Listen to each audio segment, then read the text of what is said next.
So, there's some things I just wanted to say that I think needs to be said more. There needs to be more people who represent these ideas and act them out, that tell their story. I think one of the greatest men in the world is telling this exact story, but he's lacking the transparentness. He's lacking the writings of far deeper material in order to create more of him. I'm talking about Elon Musk.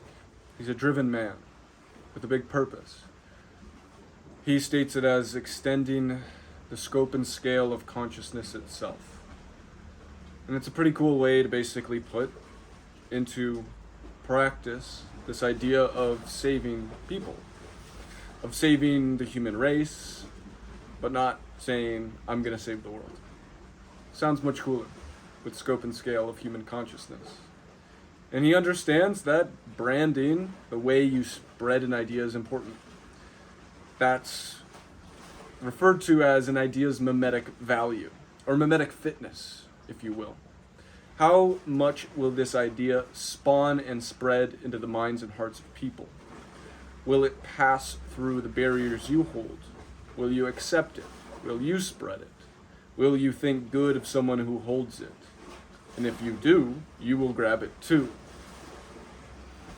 We all seek to have the best mindsets, but this is different based on what culture or community we're in. Our definition of best can change. The different values we hold from the beginning of man. And obviously, there is a scale to this.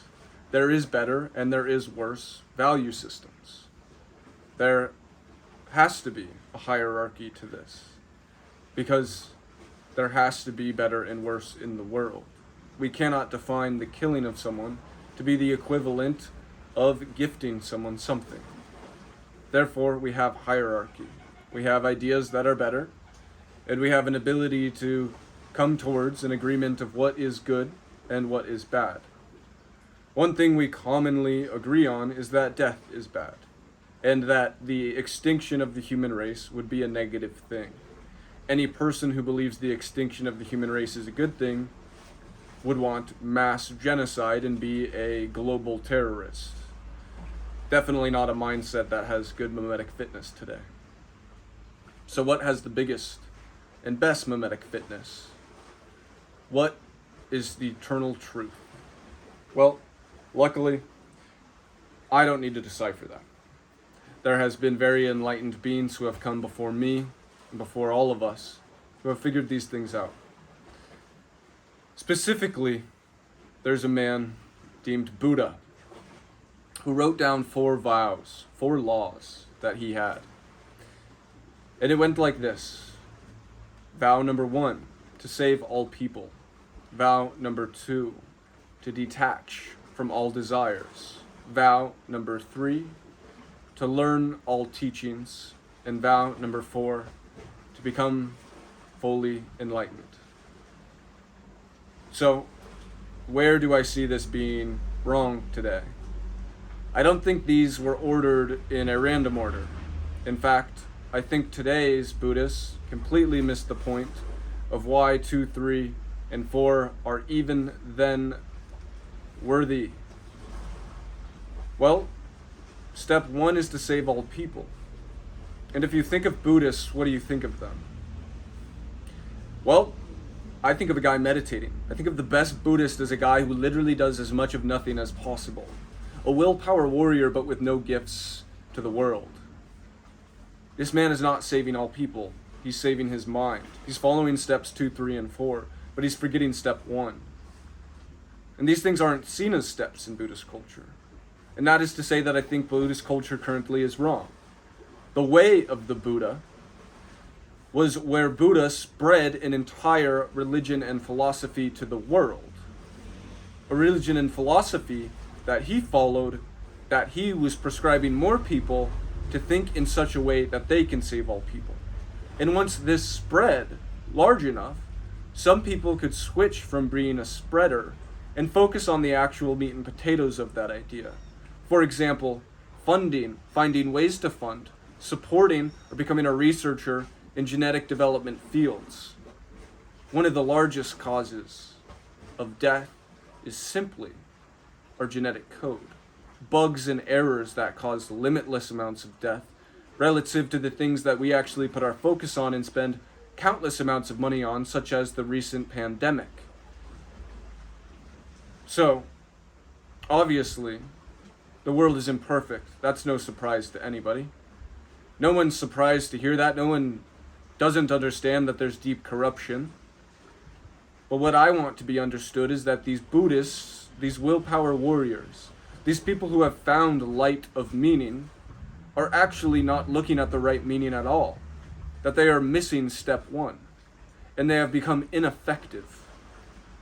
This other movement that is also propagating right now, with high mimetic fitness through the technological scene, is called effective altruism, pushed highly by the influential figure, Sam Bankman-Fried, who many young people prescribe as their own messiah because of his ability to recently become worth over $25 billion as a male in his 20s. This, of course, alongside Sam's relentless vision towards a better future, towards speaking towards that, and towards obviously pushing away the idea of a luxury lifestyle being the right means, shows Sam's edge towards enlightenment. But what he focuses on is effectiveness, is pushing towards change that which can be deemed as forward thinking.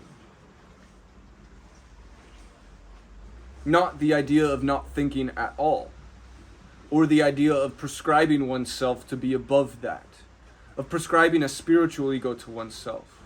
Because why would you want to learn all teachings if you're not using those teachings for jack all? If these teachings aren't helping people, then what are they helping but yourself? And at that point, aren't you prescribing yourself to be the very thing that you wish to vanquish? Which is someone with a gigantic ego. You are prescribing yourself to be the thing to optimize for. And if you know any organism that does well, it's when the cells work together to create the best for all of the cells. And for the cells that do not do that and think they are outside and above that law, well, that is the same thing as what we call cancer inside of our bodies.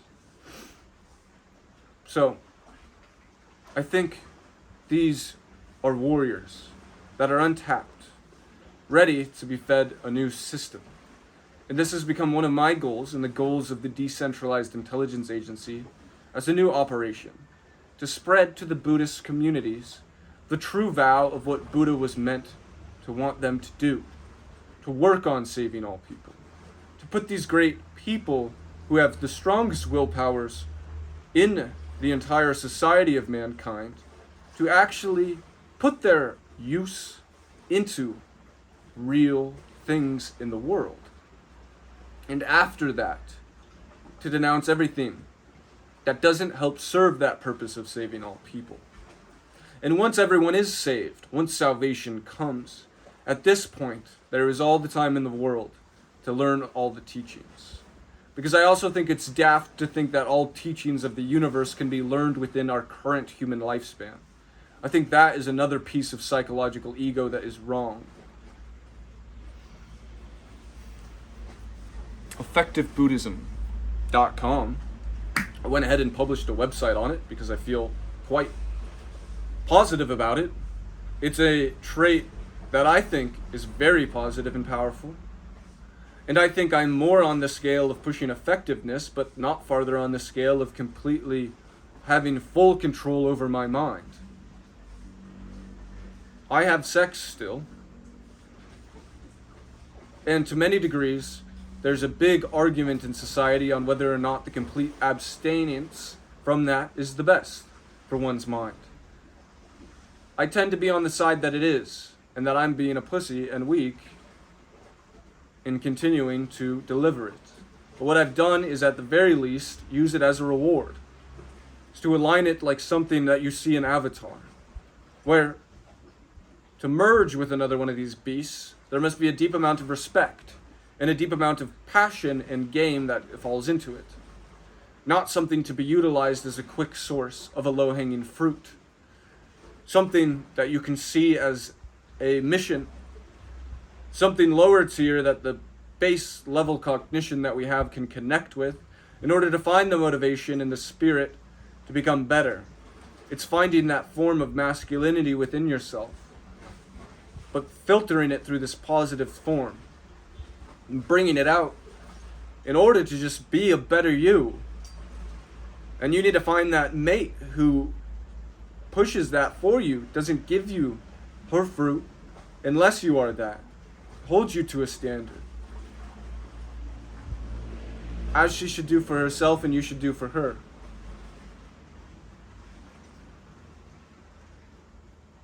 It's a luxury.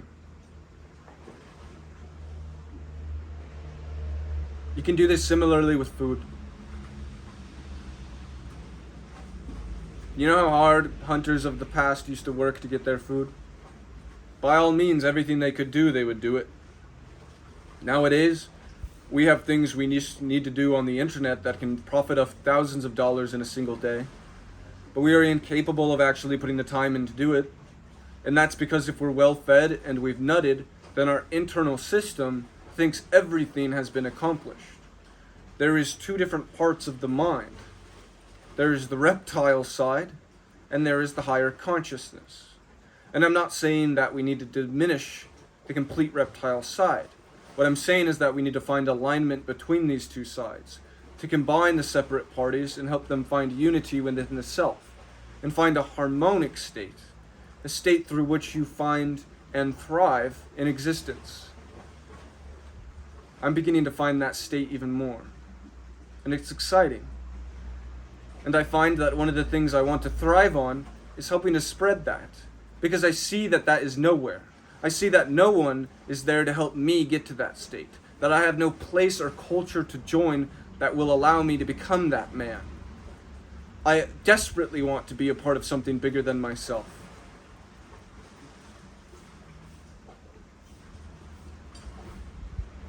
The DIA is the closest thing I now have to that. This palace I have is the closest thing I have to this controlled environment, simply because I came and made it so that there were no other distractions and that this is my dominion.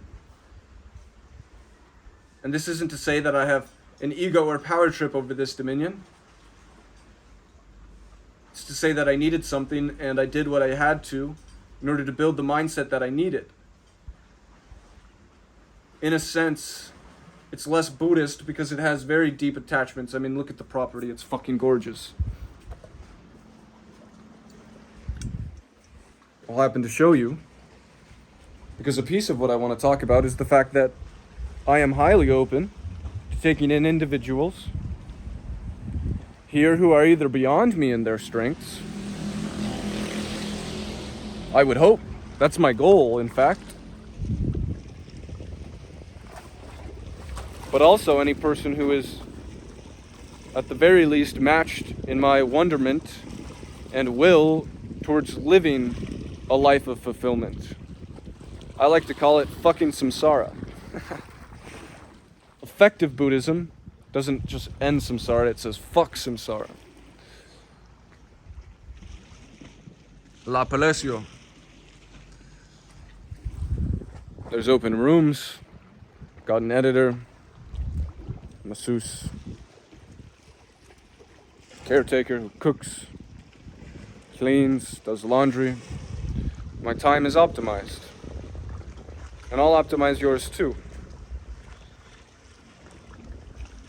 I'm happy, if there's no financial capabilities, to simply pay for everything. Simply on the basis of building a better man. The reason I believe in that a lot is because I've realized the thing that I am trying to accumulate the most of is good karma. I believe that's the only scarce resource in the world, in fact. And so, here's the cool part. For every single life that I touch and push into a better timeline, I effectively own a piece of that karma that I create. I don't need attribution. It doesn't need to go into my bank account of whatever value is created. In fact, I'd hope that that value that is created is not focused purely on money, but does things that just increase a better organism of the world, elevates ourselves in order to be able to live in a better future. But what it does, and why I'm explaining this, is because I want the people that I think of to also think this way, and essentially build an MLM of good karma. And the cool part about that is that it asks for nothing in return. There's no affiliate code where you get this X% or X% here and there. It's automatic. It's simply the distribution of yourself and your ideas and your knowledge, which helps shape the path of other people. And you can either shape those people's paths towards the betterment of them or the worsening of it. And if you do that on a scale that uses the internet, think about it. Imagine if you spoke to an auditorium of a classroom of 300 people. That would be quite the ordeal, wouldn't it? That would be quite the opportunity. But getting 300 views on your YouTube video is fucking trash. It's nothing. Or is it more powerful than we're aware of? I think that's the case. These tools that we have, especially for these Buddhists, is everything. And I think if the whole Buddhist community did this same type of thing that recently we've seen Andrew Tate do with an internet takeover, it would be beyond. And it would be greater because it's not selling some hustler's university, which is a drop shipping reposting of free information online, but it's selling an entire mindset and full theory of existence. It's selling truth. It's selling the path of fulfillment. And what other thing would your soul want you to buy than that? At the end of the day, I'd regret not being more fulfilled.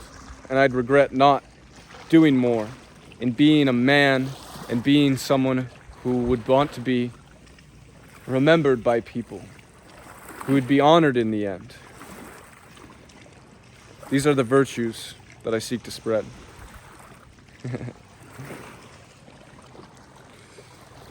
And I honestly, I love talking. I love talking about this stuff. I love the beautifulness of this area and the ability just to set my mind free. Sometimes I sit right here at night. Just go right. Actually, I haven't done it with my legs off the side, but it's a vibe.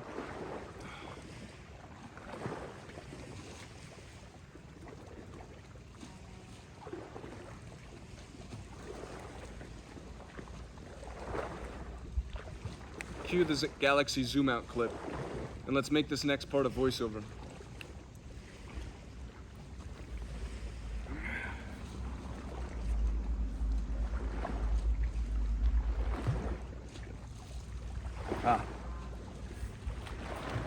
This phone's dead.